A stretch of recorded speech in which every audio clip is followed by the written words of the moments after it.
Good morning and welcome, everyone. I would like to start off by acknowledging a few people here today. We have Erica Martinez, the wife of Ricardo Torres, Kathy Foster Mendez, and Armand Mendez, the parents of Ricardo Torres.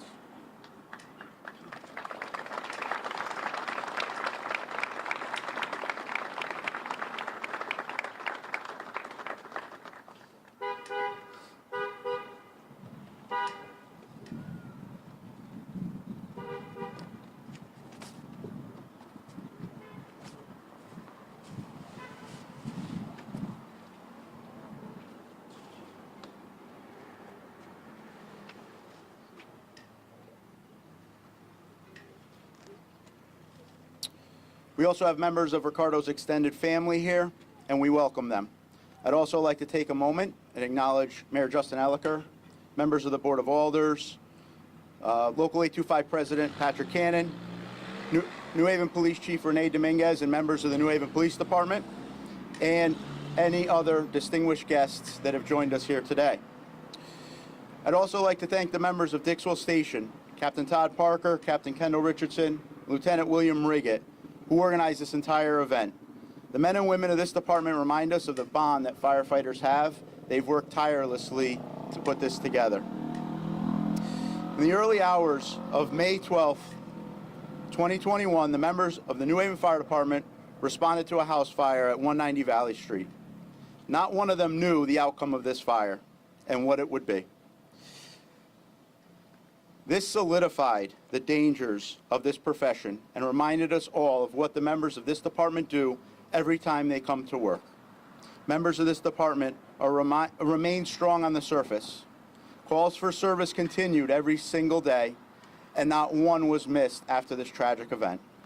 This is a testament to the spirit that is in the New Haven Fire Department to keep and protect the members and visitors of this city safe at all times. I'll now ask retired Chief of Department Martin O'Connor to please come forward for the invocation.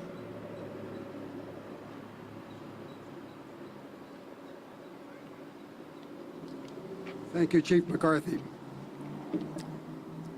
When we gathered at St. Mary's Church on Hillhouse Avenue a year ago, our hearts were broken, our spirits were dampened, and the way forward was very, very unclear. The passing of the days and weeks has done little to ease the pain of loss and separation, but our resolve and purpose are stronger than ever, steeled by the memory and example of our fallen brother, Ricardo. It's been said that one of the noblest things that a human being can do is to remember. And that's exactly what we do today. We remember. We remember a life heroically given in the service of others. We remember a family stunned and shattered. We remember a department grieving and desperately seeking solace. But we also remember the promise of a loving God, a God who promises to be with us even on the darkest of days. And so we have the courage and the resolve to pray. Good and gracious God, the source of all life and all love, the one who offers meaning and significance to all of our days and nights, help us to know your presence on this day of remembering. Help us always to remember Ricardo, to hold up and honor his service and sacrifice, and to support his family and friends as they continue to mourn his passing. It would have been enough if you had simply given life to us, O God, but you gave us more, so much more. You gave us meaning and liberty and love. And how shall we respond to such an outpouring of blessing except to give life for life and love for unending love? Watch over all of us gathered here this day, but especially watch over our firefighters as they continue their difficult and dangerous calling. Help them to know how much we appreciate and value their service and their devotion to the needs of all of us who live in this wonderful town. Be with them in each one of us, always, and so we pray. Amen.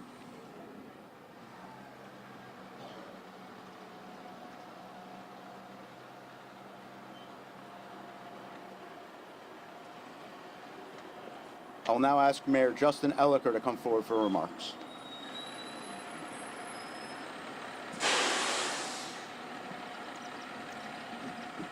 Good morning, everyone. It's good to be with you today. So today we remember a harrowing and painful day for the city of New Haven. 1 year ago today, we lost New Haven firefighter Ricardo Torres Jr., who paid the ultimate sacrifice while in the line of duty, serving our residents in our city. There was a burning home, a 911 call went out, and firefighter Torres went in. Lives were saved, and his was lost. Erica lost a husband. Oliver and crew lost a father. Kathy lost a son. Others lost a beloved family member and friend. New Haven firefighters lost a brother. The city of New Haven lost a hero. Thankfully, Lieutenant Samad Rankins, who also responded to the Valley Street call, recovered from his injuries, but undoubtedly, the pain for him, for Ricardo's fellow firefighters, for Ricardo's family and friends, and for the New Haven community remains. At 30 years old, firefighter Torres left us far too soon. But he also left us a model and a legacy of service, a legacy of bravery, a legacy of heroism. Today we're here to honor and remember firefighter Torres' legacy, his service, his bravery, his heroism, and to do our best to emulate him and carry it forward. To honor firefighter Torres, I have with me today a proclamation on behalf of the city of New Haven, which I'd like to read and then present to his wife Erica and mom Kathy. Whereas the city of New Haven remembers and honors fallen firefighter Ricardo Torres Jr., who passed May 12, 2021 in the line of duty responding to a fire. Whereas Mr. Torres was born in New Haven on November 11, 1990, and joined the New Haven Fire Department, where he was assigned to Engine 6 at the Dixwell Avenue station in July of 2019, following a lifelong dream to become a firefighter. Whereas Mr. Torres was a loving son, brother, husband, and father whose family deeply misses him. Whereas Mr. Torres will always be remembered for how he lived his life, as a hero who gave his life and an outstanding member of the New Haven community. Now, therefore, do I, as mayor of the city of New Haven, hereby honor Ricardo Torres Jr. And I just want to finish by saying thank you to the members of the uniformed services of the city of New Haven. There's example after example after example where you make us proud. And it's the examples on the job where you put yourself at risk on behalf of us to protect us. And it's examples off the job where you show that we are a family. The number of police officers here today show that we're together. And examples of the personal relationships that have developed, even more so with the family of firefighter Torres. I understand that Assistant Chief's wife is going shopping with you, Erica. There's just countless examples of how you, members of the New Haven Fire Department and New Haven Police Department, make us proud, and I'm grateful for it. Thank you to the family for everything that you do for us and the model that you serve as well. We're grateful, and I'm grateful to have gotten to know you as well. So, thank you.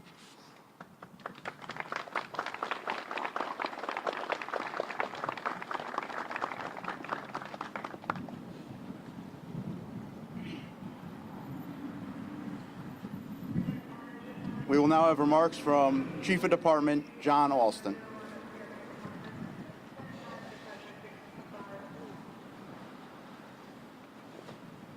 Good morning. I want to first thank the mayor and our elected officials for their support during this long year for us. I want to thank you, Erica and Kathy, for allowing us to do this, allowing the members of Dixwell Station to set up this memorial to honor the life of Ricardo Torres. Many times when these things happen, it is difficult for the family and the fire service because you never know whether you are intruding on their grief, whether you have the opportunity to share their grief or to recognize.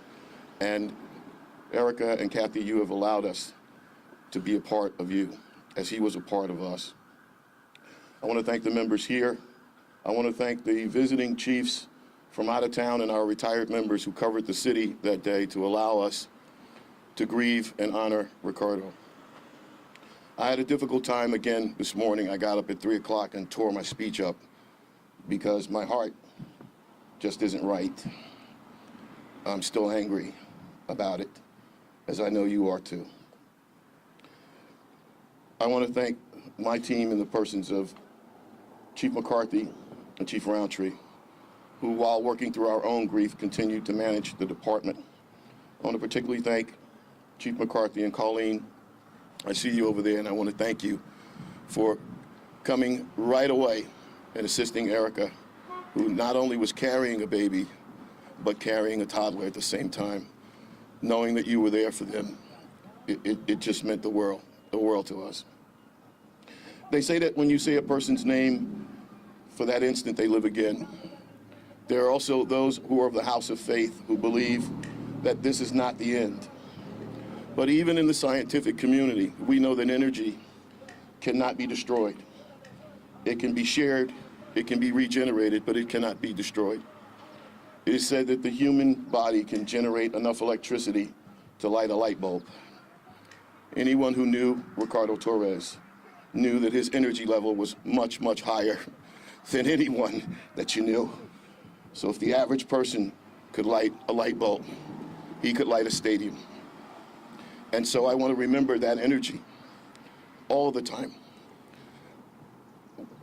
They say in the fire service, never forget, and sometimes people allow that to happen.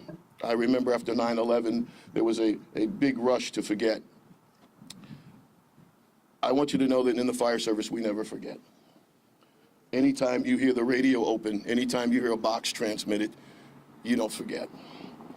As I look at the recruits that are coming into our service that are standing here now on that lawn, I want you to understand how serious this business is, and to take the opportunity to thank this family for their sacrifice as well. And to remember that as you join these ranks, that this is a serious business, very serious business. And I want you to be able to step up and answer the call. I want to thank the members of the department who have, through their own grief, continued to answer the call and show the professionalism that you have. I'm greatly honored to represent you as your chief. So.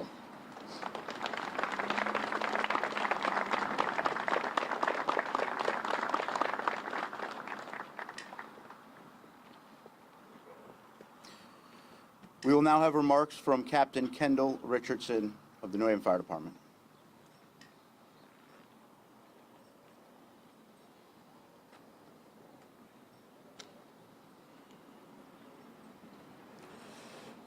Okay. Sorry. Whew.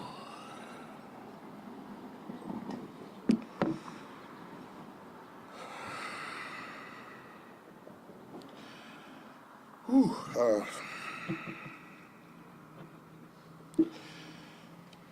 Good morning, ladies and gentlemen. My name is Kendall Richardson. I am the commanding officer here at Dixwell Station on the 4th Division.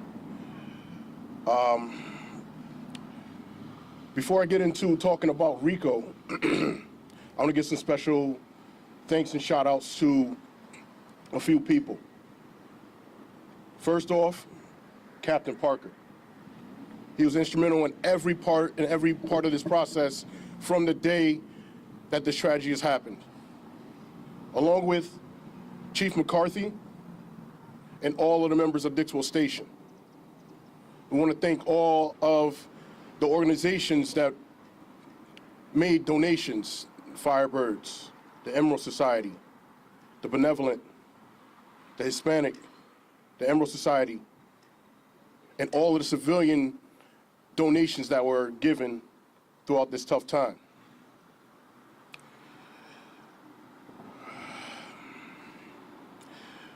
Ricardo Torres Jr., known for different names. We had Rico, which everybody learned. We had Wrangler, which he tried to push up on us. But we all know you can't self-proclaim your own name unless you're LeBron. We had Tornado.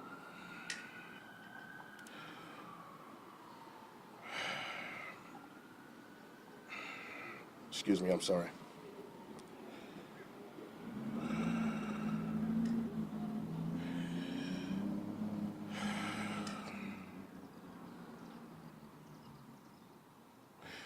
Rico was a hero.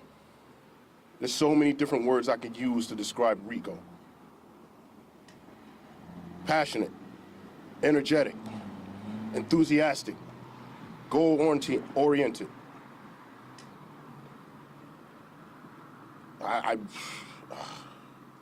Aggressive, talented. But the biggest out of all of those words is a hero. Throughout his life, you start thinking back of all of the things he's done in his life. I was talking to Kathy, his mother, and she told me of stories of Rico and how he volunteered to go down to Louisiana to help people that he didn't even know, because he had a passion to help people. He had skills. How he was in DR and felt that it was necessary to give at all times, even giving up all of his clothes to the locals, because he felt that passionate about people. The first day in the academy, we learned and we knew that before he even got on, that he wanted to be a firefighter. He mentioned it so much, and that passion to succeed showed in everything that he did. He would hold himself to a standard that was higher than anybody should ever. Whenever he would make a mistake, he would beat himself up so bad because he just wanted to get on to the next thing. Constantly trying to be the best at everything he had.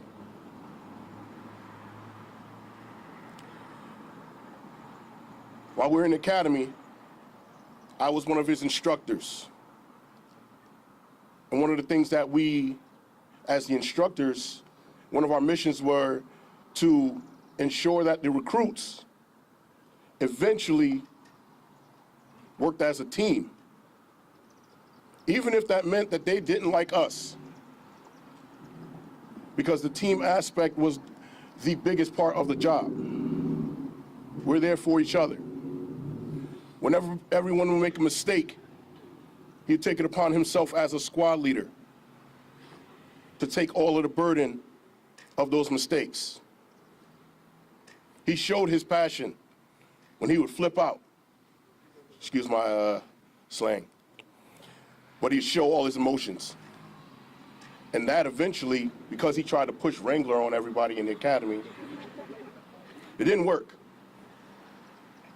But the recruits, his classmates, came up with the name Tornado.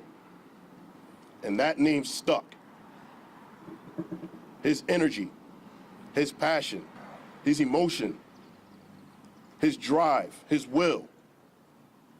That's what we remember about Rico. All the way to the time where he joined us here at Dixwell Station. He continued on with that same mentality. He wanted to be the best. He wanted to learn everything that had to do with the job. But we didn't make it easy. One of our senior private at the time, Jose Maldonado, didn't make it easy for him. He would joke and crack on him every chance he got to test Rico. And Rico would get upset because in his mind, guys didn't like him. I had to pull him to the side, explain to him, guys wouldn't mess with you if they didn't like you. And from that day on, something switched with him. He started to get a lot more connected with our shift, our firehouse, our members of our department. He started to step up even more. Every day he would come in and he would move at some ridiculous pace. Almost had to slow him down every day. Just so we can get to the part where we went to the training portion of the day, so he could learn this job. He wanted to be a driver. So he started the driving portion of this, and he wanted to get qualified on the pump. After mastering driving and getting his cue, he started to learn the numbers for the pump. This is the type of person we had on the job. This is the firefighter we had on the job, who didn't just want to skate by. Now I say hero, because in multiple instances, Rico has saved multiple people's lives, multiple civilians' lives. Life-saving efforts, along with members of the department, AMR, in which medics, not even on our shift, sold out Rico on calls. As time started to develop, he developed into an excellent firefighter. He would get accommodations from our chief officers, him, along with our shift, and Lieutenant Riggett, on how fast they got into the fire and put the fires out, almost as if they were put out too fast. This was his work ethic. This was his standard, to be the best. And he was assigned to the busiest firehouse in the city. The call volume we have here is not meant for everybody. It takes a special type of person to be a Dixwell firefighter. And he was all about the challenge. As time went on, as I said, he got a lot closer to the shift. One special person that he actually got really close to, and I almost say he was like his big brother because they were almost twins, Freddie Lopez. Freddie Lopez, like Rico, energetic, competitive, goal-oriented, loved projects, loved to fix things, find things to make better. Those two clicked immediately, to the point where wherever you would see Rico, you would see Freddie. That was his big brother on the shift. One of the last little projects that he had was him finding some random lawnmower in the street that he decided to bring back to the firehouse that he wanted to fix. He took it apart, found all the parts, and put that lawnmower back together, and it worked like new. That was the type of person he was. Now, I bring this last part up, not because it's the least important, but it's important that we remember that he was big on family. We've seen the excitement that he had when he had his son, Oliver. He would talk about Ollie all the time, show us pictures, how excited he was to be a father, a big brother, someone that was a leader of his family. Weeks before this tragic incident, he spoke about trying to get money up, working, doing overtime as much as possible so that him and his family could take a trip to Disney. This was him constantly, because he couldn't stay still, his brain was going crazy, thinking of what is the next thing he could do. Today, we're here to honor him. These monuments, plaques, pictures are going to be reminders of who Rico Torres was. Every recruit class from this point on will have that high-rise pack and will know who Rico Torres is. Every civilian that comes to visit this firehouse from the age of 3 all the way to 90, maybe even 100, they will see the monuments. They will see the name Rico Torres. They will know the name Tornado. Civilians that are driving by, they will also see and know who Rico is, a hero. So to the family, we love you and we are not gonna stop being family because Rico's not here. If you need anything from us, we're here for you. To my brother Rick, we love you, brother.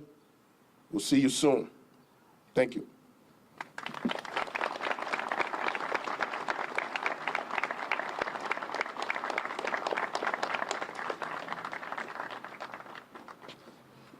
I will now ask for Lieutenant William Riggett to come to the podium, please.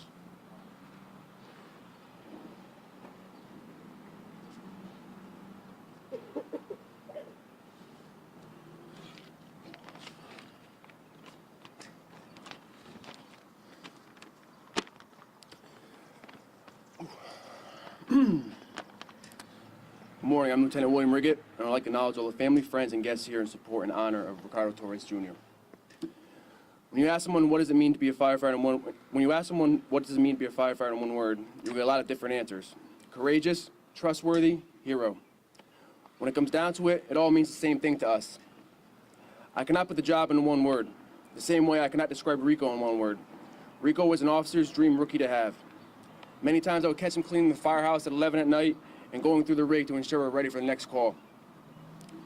A quote was going to be painted on our walls at Dixwell stating, "You wanted this, prove it." Rico proved it every day he came to work. Rico wanted to be a New Haven firefighter, and he wanted to work at Dixwell Station. Rico knew he proved it the day he got his helmet shield. He knew he had become part of the Dixwell family. Unknowing to him, we had other plans that day. Just here, we pulled engine 6 outside the firehouse for about 3 feet outside the firehouse. We told Rico that we were going to take photos, so Captain Richardson and I both stood next to him. At that time, we took some photos. After that, we told Rico to stand there and smile. We wanted one more photo just of him.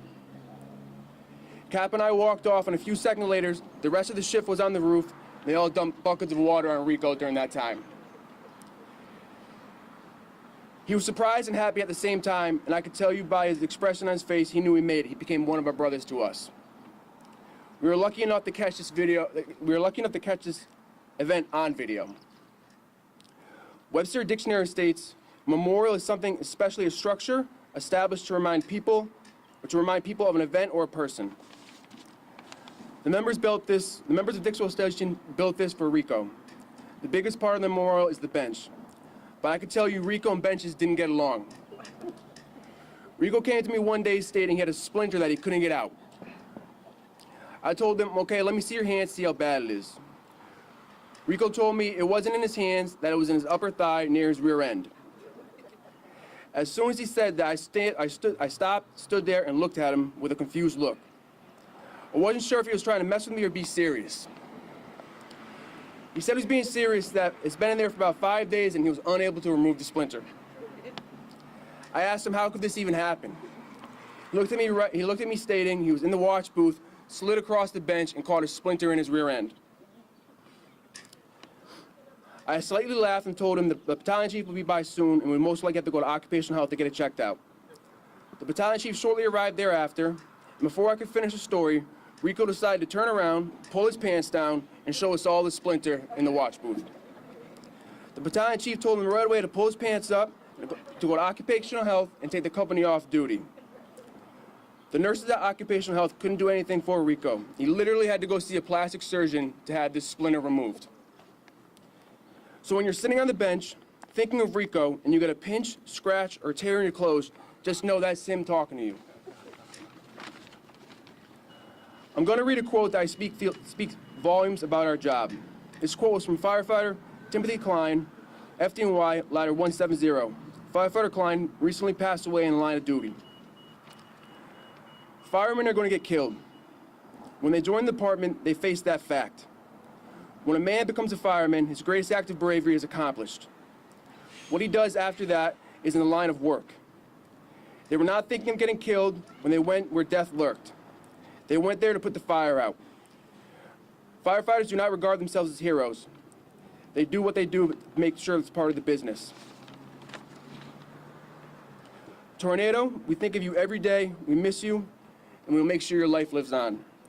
Lastly, I would personally like to thank the Chief's Office, Captain Todd Parker, Lieutenant Anthony Avitable, Firefighter Freddie Lopez, Firefighter John Kataski, Firefighter Mark Cassidy, along with the rest of the shifts at Dixwell Station. Without them, this memorial wouldn't have happened. At this time, I'd like to call the rest of the 4th Division members forward so we can do the unveiling.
We want to thank everyone for attending today. Please take time, look around, look at these beautiful monuments that have been erected by the members of this department, this firehouse, and his shift.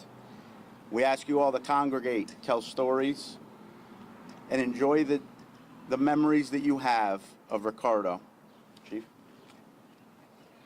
Before we conclude, as I said earlier, I tore my notes up, but as I listened, I remembered one other thing. We were contacted by Yale Emergency Hospital. They provide medical direction for our EMTs and our paramedics. And with Erica's permission, they are going to commission an award for the EMS Week in honor of Rico. They asked us to give what were his attributes and should it go to a member of the New Haven Fire Department. And my answer was, the New Haven Fire Department won't forget him. The award should go to someone that embodies who he was. Someone who was energetic, who made what we call a code save, and had the least amount of time on the job. And if that went to someone else, then all that did was let other people know who he was and what he was to us. That award has been commissioned and will be given out next week during EMS Week. I wanted to thank them for that, and Erica, thank you for giving them permission to do that.